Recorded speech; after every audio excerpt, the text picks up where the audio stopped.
오늘 말씀에는 솔로몬에게 하나님께서 다시 나타나셔서 말씀해 주십니다. 매일 성경 해설 제목도 그렇게 나오고, 또 오늘 본문 읽을 때 우리의 마음에 이렇게 눈에 들어오는 구절이 1절 말씀이죠. 솔로몬이 여호와의 성전과 왕궁 건축하기를 마치며 자기가 이루기를 원하던 모든 것을 마친 때, 이루기를 원하던 모든 것을 마쳤을 그때 이런 일이 있었다라는 것입니다. 어떻게 보면은 목표를 가지고 또 열심히 뛰고 또 일할 때, 그때는 정신을 바짝 차리고 정말 순수하고 또 하나님을 향한 열정 있는 마음으로 매달리고 달려가죠. 그런데 그 일을 다 마쳤을 때, 그때가 영적으로 보면 오히려 더 위험한 시기일 수 있다라는 것입니다. 일단 목표한 과업을 다 성공적으로 마쳤다라는 그런 안정감이 들죠. 하나님께서는 솔로몬이 거기에 빠지길 원하지 않으셨습니다. 그래서 다시 한번 그에게 나타나셔서 내가 이 성전 짓느라고 고생했다, 수고했다. 내가 이 성전을 거룩하게 구별하겠다. 내 이름을 두겠다. 근데 네가 모든 과업, 네 마음에 이루기를 원하던 그 모든 것을 마친 그때에 너가 신앙도 같이 끝나는 것이 아니다. 오히려 모든 원하던 것을 마친 그때부터가 시작이다. 성전을 성전되게 하는 것은 너의 신앙이고 이스라엘 백성들의 신앙이다. 만약에 떠나가고 하나님께 향하여 등을 돌리고 따르지 않고 이방신을 경배하는 그러한 일들이 있다면, 내가 내 이름을 위해서 거룩히 구별한 이 성전이라 할지라도 던지겠다. 하나님께서 경고의 말씀을 주십니다. 그래서 신앙은 항상 하나님 중심이 되어야 합니다. 일 중심이 되면은 이런 어려움에 빠지기가 쉽습니다. 했다. 이 정도 했다. 다 마쳤다. 그러면 신앙이라는 것은 항상 하나님 앞에 오늘의 삶이고 유지하는 것이고 하나님을 따라가는 삶인데, 마쳤다, 이루었다라는 것 때문에 유지하는 것을 놓치기 쉽다라는 것입니다.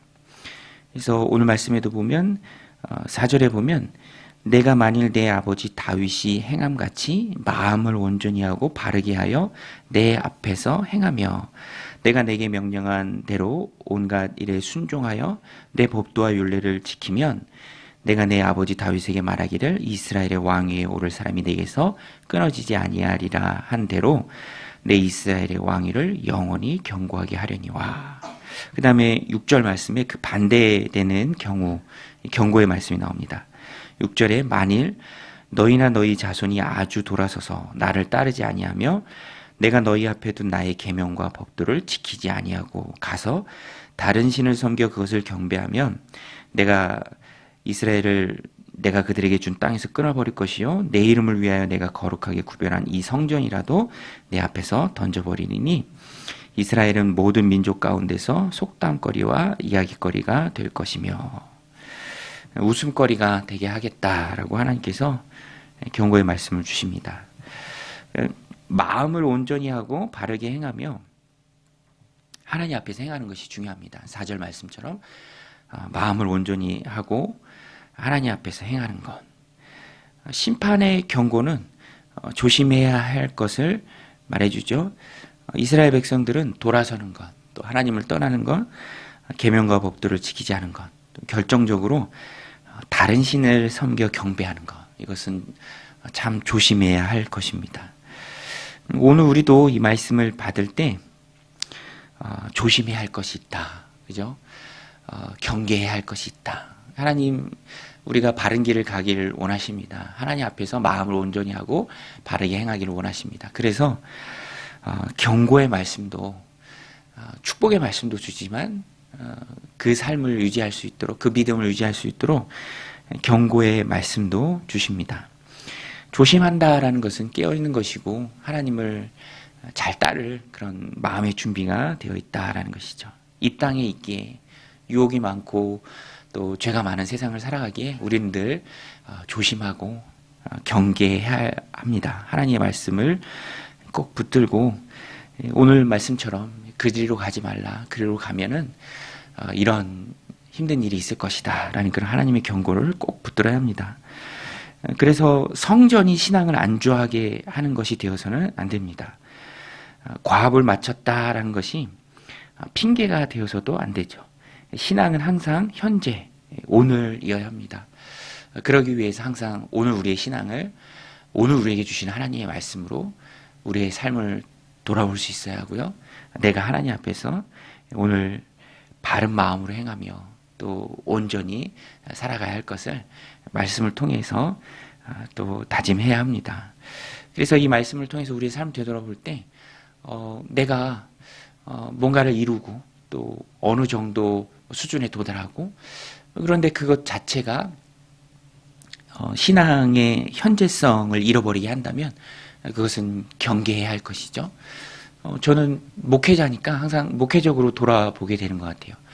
하나님께서 맡겨주신 귀한 영혼들을 하나님의 자녀로 신실하게 세우는 것이 목회자의 사명이죠. 숫자로 보고 또 어떤 다수로 보고 또 그런다면 그것은 정도에서 벗어나는 것이 될 것입니다. 필요를 채우고 신실한 주님의 자녀로 세우기 위해서 지혜를 구하고 하나님의 뜻이 분명하다면 그것을 붙들고 도전하는 모습이 우리 각자의 삶 가운데 있어야 한다라는 것입니다. 성전은 그러라고 하나님께서 짓는 동안에 힘 주시고 또 지혜 주시고 능력 주셔서 세우도록 허락하신 것이지 그것 자체가 어떤 평가의 업적이 되고 또 과시하고 이 정도 했으니까 이제는 됐다라는 그런 안주하는 마음을 위해서 주신 것이 아니죠. 예수님께서도 항상 하나님의 뜻을 앞세우시고 세상을 살아가실 때 또 공생의 사역을 하셨습니다. 그래서 안식일에도 병자를 고치셨어요. 어떤 사람들은 그것을 비난했지만 예수님께서는 요한복음 5장 17절에서 말씀하십니다. 예수께서 그들에게 이르시되 내 아버지께서 이제까지 일하시니 나도 일한다 하시매. 예수님도 열정을 가지고 달려가시는 그 삶을 사셨습니다. 머리 둘 곳이 없으셨죠. 오늘 우리도 신앙을 한 장 현재성이다. 내가 뭐 왕년에 이랬다.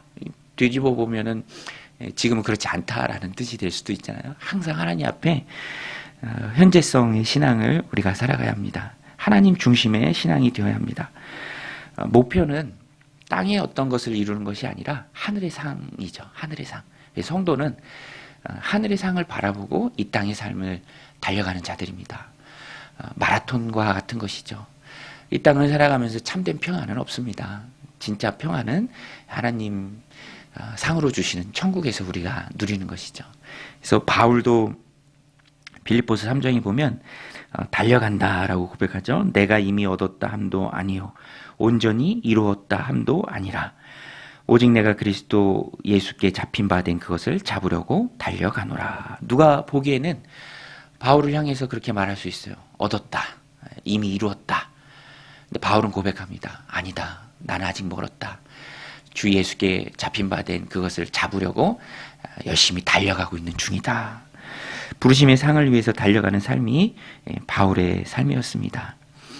안주하지 않고 달려가는 삶, 곁길로 갈 것에 대해서 하나님의 경고를 꼭 붙들고 온전히 마음을 바르게 하고 하나님 앞에서 행하고자 하는 그 삶을 하나님이 축복해 주실 줄로 믿습니다. 오늘도 이 말씀 마음에 새기고 주와 함께 주님이 허락하신 귀한 하루의 삶 가운데 하나님의 말씀 붙들고 하나님의 말씀대로 살아나기 위해서 몸부림치는 그 가운데 하나님의 은혜를 누리는 복단 오루 하루의 삶이 되시기를 주님의 이름으로 간절히 축원드립니다. 우리 같이 말씀 붙들고 기도하며 나아가겠습니다.